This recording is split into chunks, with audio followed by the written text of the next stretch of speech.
Everyone seems to know the score. They've seen it all before. They just know, they're so sure that England's gonna throw it away, gonna blow it away. But I know they can play, 'cause I remember 3 eyes on a shirt. Jules Rimet still gleaming. 30 years of hurt never stopped me dreaming. Hello and welcome to episode 9 of Two Guys, One Cup. Another live version for you. Because we had so much fun last time interacting with our viewers, we thought what a great opportunity after England's euphoric win against Sweden in the quarterfinals. Why don't we do the same thing again and talk with you live?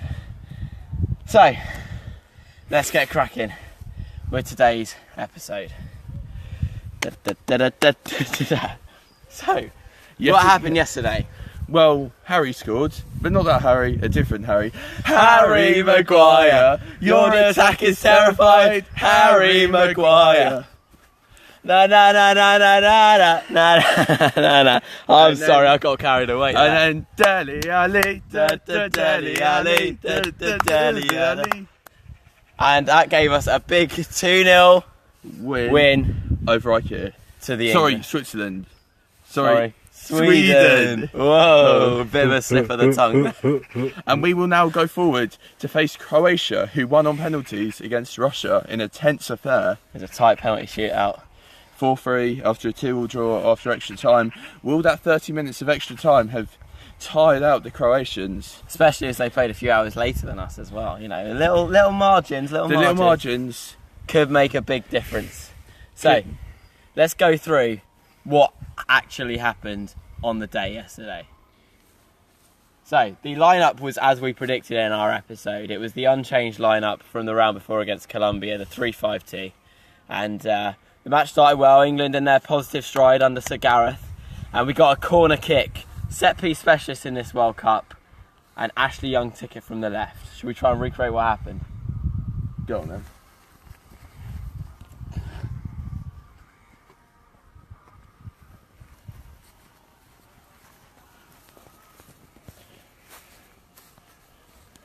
Harry Maguire, possibly the greatest English centre-back since Bobby Moore. And here's what we tried. Okay, so Ashley Young got the ball on the left-hand side, because he's the left-back. And he was ready to take a corner. Number 6 in the box for England, in the red shirt, Harry Maguire. He was hungry, he was ready for that ball. He wanted it more than anyone. Look how hungry he is. No. Right, and the ball came in, it was a perfect delivery, and he powered a header in the bottom corner. Now can we recreate that? See how it goes. Harry Maguire. Yes!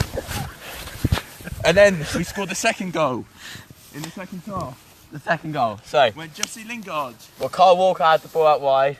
Walker played it back and Jesse Lingard hit a first time cross in for Dele Ali. Again, Dele Ali. we're going to try and recreate this. Powered another header in. Now can we recreate it? We need our assistant here, Mr. Anton, to be Taking Kyle the role Walker. of Kieran Trippier. Yeah, Trippier. No, Yeah. it was Walker. Was it Walker? Walker We don't know, but Walker, here goes. You play it back to me. I'm going to cross one in for Dele Ali. Let's try that again.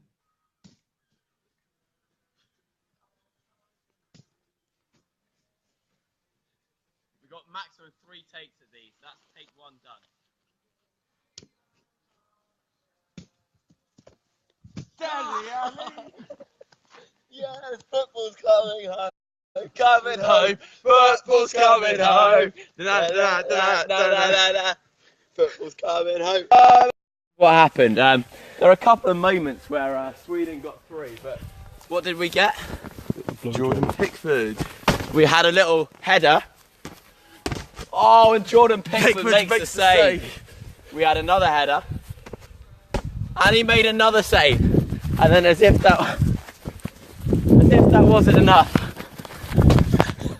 He then managed to injure himself, punching the ground in frustration. He injured himself to punch the ground, but hit his knee. But despite that, he still came up to make a third wonder save in that match, as he got fingertips to one almost going over the bar. Fingertips were seen there. So that was what happened in the game, and England took home a very comfortable, surprisingly comfortable 2-0 win for send us through to the semi-finals for the first time Since 1990. Only the third time in our history. So what do our fans have to say about that? as always, give us your questions, your comments, and we'll try and answer them for you. But let's also look quickly at the game, Russia-Croatia. Did anyone watch that, or were we too busy Drinking about England. No, we watched a bit. I mean, there was an absolute screamer to open the scoring from Dennis Cheryshev. Cheryshev, His fourth goal, of the tournament. Pretty impressive for a midfielder. bang on in. But then Kramaric, the Leicester City reject, managed to equalise only minutes later to make it 1-1 at half-time. Then it went to extra time where Vida, the centre-back, a loyal Croat defender for over a decade, powered in to make it 2-1. But then, with it looking saved penalties, with Bruno Fernandes, Mario Fernandes. That well-known Brazilian, he does have a cap for Brazil and a friendly after all. By presidential decree is allowed to play for Russia. He powered in a header from a substitute, Alan Djagoyev free kick, to send the game to penalties at 2-2. Unfortunately, Mr. Fernandes ended up missing his penalty, Which costly. round running, beat Denmark on penalties, and now Russia. Russia's penalty luck, having beaten Spain, ran out. So bad news for the hosts. So Do our viewers have any thoughts? it's a quick question and answer time right now, so we can have a look at any questions you guys have got before we proceed to the next section of the day. Do you think Sterling should play? Do I think Sterling should play?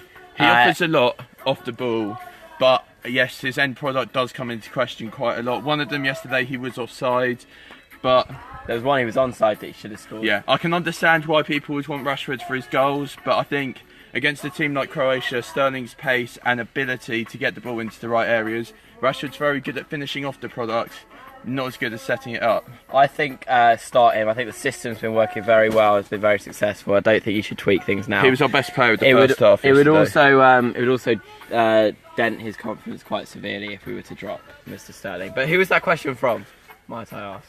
Mr. Martin. Martin B. B. We can call him M. Broads. Okay, P. For anonymous Martin reasons. Okay, well Reference. that's a very good question from Mr. Martin. I'd like to know his thoughts on the matter as well. Do we have any more questions? Do you think maybe the sun has gone to your heads? The sun.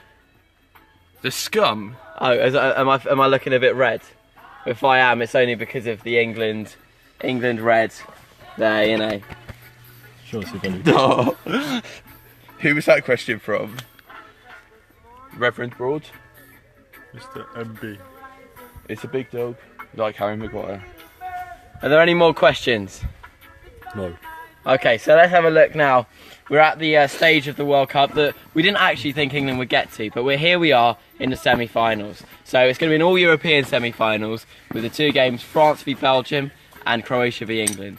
Let's have a look at the first game first. France v Belgium. Adam, your thoughts? Oh. Two very good sides offensively. However, if you look through, France conceded 3 goals to a poor Argentina team. Belgium conceded 2 goals to a poor Japan team. Though they both had convincing quarter-final wins. I think it's too tight to call, but I think I'm going to have to edge with France by a goal. It'll be a very entertaining game, I hope, but who knows? I think either team could win it on the day, but Belgium are quite an inconsistent side. You know, they play some great football. They played well against us, even though it was a second-string side. They got through quite well in the last round, but when they played Japan in the round of 16, you know, after beating Brazil, that's a great result. But before that, they were 2-0 down to Japan and risked going out. And also 2 years ago, they lost to Wales in Euro 2016. So bit hit and miss with the Belgian side. Now, I don't know. If they're on their day, if they all perform, they could win. They could win. but I'd say France are the favourites. And on paper, you'd have to say that this semi-final is likely to hold the win. You'd probably say on paper these two sides are stronger than Croatia or England, but faith and 3 lines on a shirt, and you never know. Yeah. Football could still indeed be coming home. So Adam, let's have a little look at the other semi-final match, England v Croatia. England-Croatia. Now, these two have an entertaining history. Some of you may be old enough to remember Scott Carson's horror show. But before the Scott Carson horror show, there was the Paul Robinson horror show with Gary Neville, and we'll recreate that moment for you, if we can find the ball. Too many horror shows. Where Gary Neville played the ball back to Paul Robinson, and Paul Robinson completely missed the ball. Not quite as unelegantly as that, but that was a 2-0 away defeat. Then in the game where England needed to win to qualify, or at least to draw, to do well, England went 2-0 down quite quickly thanks to 2 howlers from Scott Carson. But then they did get it back to 3-2 behind before Darren Bent, that wonderful but also terrible striker, missed a great chance to level for 3-3. However, since that day, we've had Theo Walcott's hat-trick in Zagreb, on the way to 2010 World Cup qualifying, where England won 5-1 and 4-1 in their 2 games. But you would have to say that on paper, in Modric and Rakitic, Croatia have 2 of the best midfielders in world football at the moment. So, would England's midfield balance out? Maybe. We'll have to see, but football is on its way home. Yeah. We believe. I think England will win, just. It could be close, it could need extra time, a bit like the Colombia game, you know. Those teams beginning with C, those pesky teams. But who knows? I reckon that if we carry on with the spirit that we played with against Sweden, we keep our belief, Sir Gareth's men could get a big win there. But we'll only have to wait and see. I think our horrors of the past with Wally and Abrori have all disappeared. So I think we're all good with that. Any further questions? Are there any further comments? Are there any comments that are able to be read? I think Sterling should play, lads. Is that from Mr. Martin Broad, who answered the question? That's what I thought, and I think that's also what Mr. Adam thought. So we're in a unanimous agreement there, us and the viewers. I think you have to start Sterling. That Raheem should start. I also think that going forward, in games that are likely to be tighter, having Rashford as the option to bring on is better than bringing on Sterling. Because Rashford just offers maybe that slight bit more pace and that better finishing. But would you want Rashford on from the start? I'm not sure you would. I think starting him on the bench is the right decision. It's a good problem for Sir Gareth to have, actually. There's a lot of good selection dilemmas. Yeah, selection Young headaches. Rose is another one. Young doesn't offer a lot on his left foot, but then you'd argue has more experience.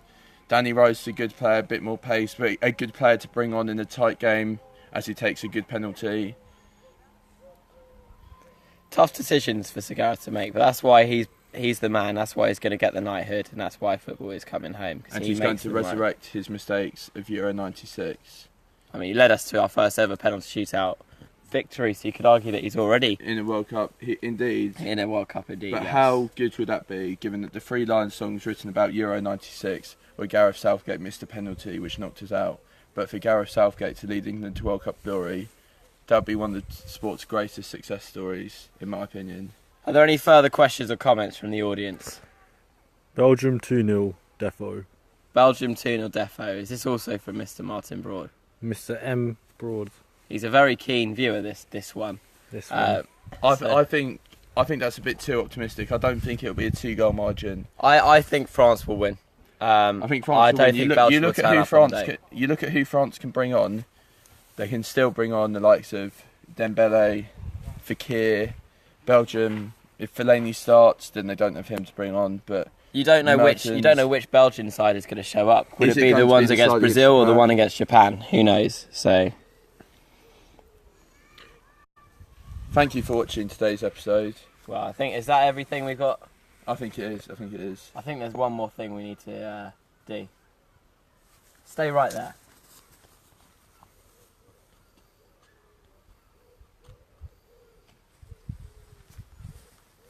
Mr. Adam has been saving this for a lot of the series.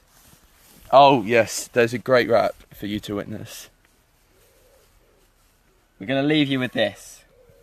On the back of our euphoric night and day in Hastings watching the World Cup, I think there's an underrated song that we need to But are we performing the Give whole you. song or just the rap? No, we're just performing the rap. We have a recording of the rap. But express yourself. Give up the chase. Be done, do. World in Motion by New Order. Featuring John Barnes.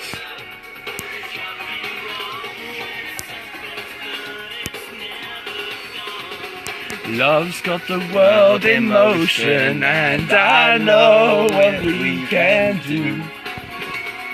Love's got the world in motion, and I can't believe it.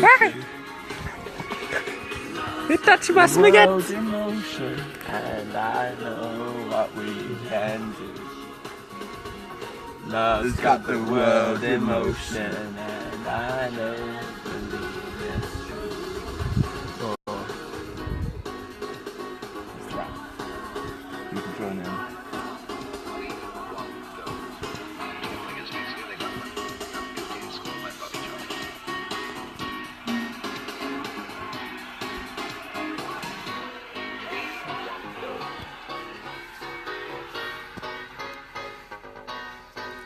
You got to hold and give, but do it at the right time. You can be slow or fast, But you must get to the line. They'll always hit you and hurt you.